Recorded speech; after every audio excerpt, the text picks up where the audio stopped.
Hi, I'm Krista Stover, and this is my story. I came from a really good family, born and raised in a Christian home. Really no problems and complaints. I'm the oldest of three. I have two younger siblings, and life's pretty good. I mean, I got into some trouble in high school, but I worked through those issues, and I just after I graduated from high school, I recommitted myself to Christ, and I got plugged into a really good church, and that's kind of where I met the love of my life. And we fell in love and got married, and life was good. And life was just great. Everything was going good. I was so grateful to God for what He had given me and what He had already done in my life. It was probably like 6 months after our engagement, after we got engaged, that we were at my brother's Air Force graduation. He's in the Air Force, and he just graduated. Literally, I was fine 1 minute, fine on the airplane ride. Everything was going fine, and I just started to experience really life-threatening symptoms. Things like my heart beating out of my chest, not being able to breathe, and just feeling shaky, and just like I was going to pass out. Those feelings were just really, really scary because I had never struggled with my health. It got worse throughout the seat, and just praying and being like, God, I'm so scared. I really think that something is seriously wrong. I should go to the hospital. Something's not right with my heart. It's just beating too fast. I'm not breathing well. And so I was just really scared. I remember in our rental car just thinking and feeling these thoughts of, I'm 19. Is my life really going to be over? And later, my brother did tell us that we would be able to use the hospital on base to go. And I remember being in the ER and just being really scared when they were wheeling me to get an x-ray, a chest x-ray. I remember seeing a sheet over a dead body and being wheeled, off. And that was just, I lost it. I was just overwhelmed by fear and just, the anticipation of what was going to happen to me. Would I be next? Would I be under that sheet? Would my life be cut short? Just out of nowhere, one day you're fine, and then the next day you're having all these symptoms. The doctor came in with this folder that he was going to tell us that something was seriously wrong and that I wasn't going to have long to live. And he came in, and he looked at me and he just said, "There's nothing wrong with you." And at that point, I was very relieved, but I was also very confused. How come I'm feeling? So he told me to follow up with my primary care physician when we got back to Colorado. She did a bunch of tests, and she decided that we needed to do a bunch of blood work, and it came back that I had a condition called hyperthyroidism. And so I went to the hospital for more testing. And at that point, they gave me something to swallow. It was a pill that had dye in it, so they could actually see where my thyroid was. And I started having the same attack as I did when we were in Texas. I couldn't breathe after swallowing this pill. My heart was beating so fast. Felt like I was going to pass out. I started shaking. Mark, actually, my husband, had to carry me into the ER at the time. Just because we had no idea what was going on, and so they ran a bunch of tests.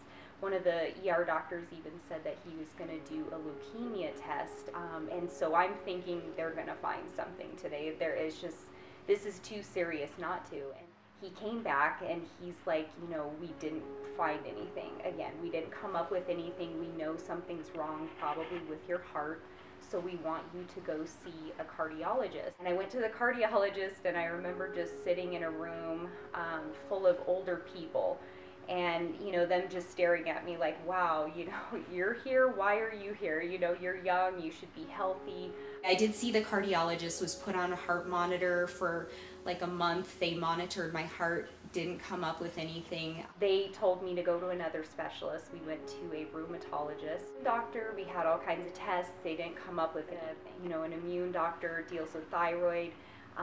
No one came up with anything there. And so, you just get to that point of frustration. You're here I am so sick, and no one can figure out what was wrong with me. Discouraged, lost. hopelessness, darkness.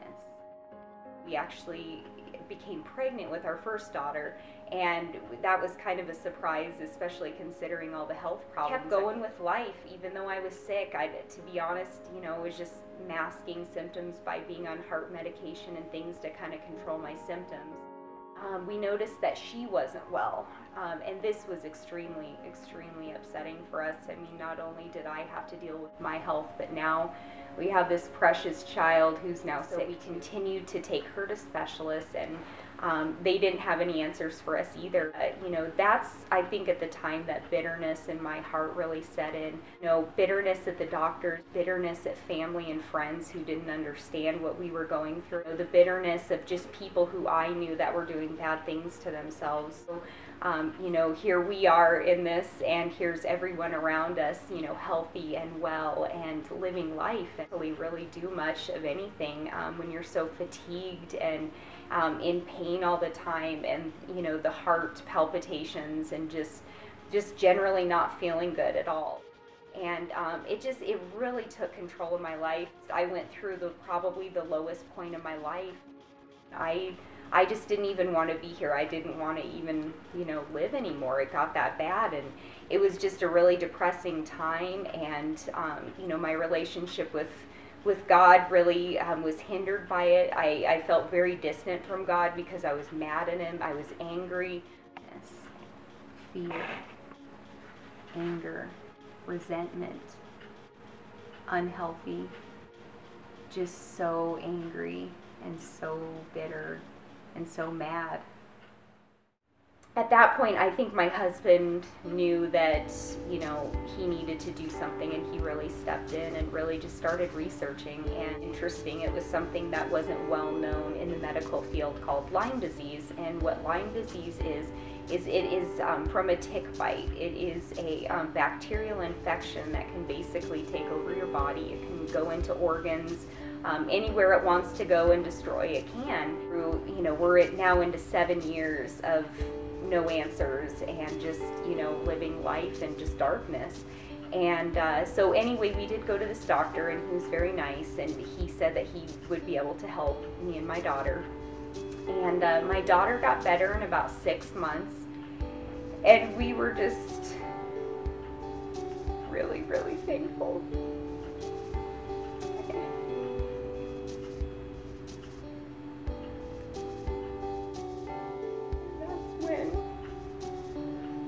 I started to look up again, and I knew that God was still here with us. I knew. It took me 1.5 years to get better, and it's honestly a miracle that we are better today. It really is. There are people with the same disease who are in wheelchairs. People that I know that are very, very sick from this, and probably will never walk again because it has affected their nervous system so bad. At the time, I felt like God left us, but I know He never did. I know that it was in His timing all this had to happen. And I know that I wouldn't be the person that I am without all of the pain and all of the years of suffering that we had to go through.